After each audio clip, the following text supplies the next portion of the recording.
देश भर में पॉपुलर फ्रंट ऑफ इंडिया यानी कि पीएफआई के ठिकानों पर एनआईए की छापेमारी चल रही है। जांच एजेंसी ने दिल्ली में पीएफआई के हेड परवेज आलम और राष्ट्रीय अध्यक्ष ओएमएस सलाम को गिरफ्तार भी किया है। एनआईए ने इस कार्रवाई को अब तक का सबसे बड़ा जांच अभियान करार दिया है और बताया है कि आतंकवादियों को कथित तौर पर धन मुहैया कराने, उनके लिए प्रशिक्षण की व्यवस्था करने और लोगों को प्रतिबंधित संगठनों से जुड़ने के लिए बरगलाने में शामिल व्यक्तियों के परिसरों पर छापे मारे जा रहे हैं।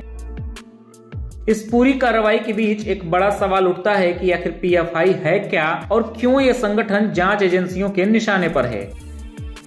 चलिए विस्तार से बताते हैं। पॉपुलर फ्रंट ऑफ इंडिया यानी पीएफआई की स्थापना 22 नवंबर 2006 को की गई थी। 3 मुस्लिम संगठनों ने मिलकर पीएफआई की नींव रखी थी। इन संगठनों में केरल के national democratic front, Karnataka forum for dignity और तमिलनाडु का मनिता नीति पसरई शामिल थे। अपने स्थापना के बाद से ही पीएफआई विवादों का दूसरा नाम बना हुआ है। यह संगठन कभी नहीं बताता कि उसके सदस्यों की संख्या कितनी है, लेकिन यह दावा जरूर करता है कि 20 राज्यों में उसकी शाखाएं हैं। स्थापना के समय पीएफआई का हेडक्वार्टर केरल के कोझिकोड में हुआ करता था, लेकिन बाद में इसे दिल्ली शिफ्ट कर दिया गया। पीएफआई के कारनामों की फहरिस्त काफी लंबी है। आपने नागरिकता संशोधन कानून सीएए के खिलाफ दिल्ली में हुए विरोध प्रदर्शनों और बाद में हुए दंगों के बारे में जरूर सुना होगा। जांच एजेंसियों का सीधा मानना है कि इन दोनों घटनाओं में पीएफआई का कनेक्शन था।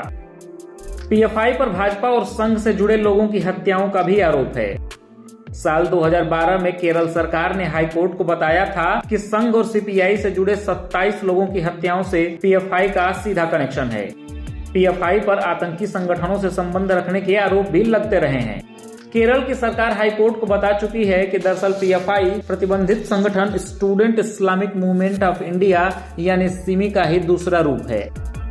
पीएफआई से जुड़ी हालिया विवादित घटनाओं की बात करें तो कर्नाटक में 26 जुलाई को बीजेपी युवा मोर्चा के जिला सचिव प्रवीण नेत्तारू की हत्या का मामला सामने आता है। प्रवीण नेत्तारू ने उदयपुर में कन्हैयालाल की हत्या के विरोध और भाजपा की निलंबित प्रवक्ता नुपुर शर्मा के समर्थन में सोशल मीडिया पर पोस्ट किया था, जिसके बाद दुकान से घर जाते समय उनकी हत्या कर दी गई। प्रवीण की हत्या में भी पीएफआई का हाथ होने का आरोप लगा। हाल ही में पटना के फुलवारी शरीफ में गजवा हिंद की तैयारी में जुटे कुछ लोगों को एनआईए ने गिरफ्तार किया था।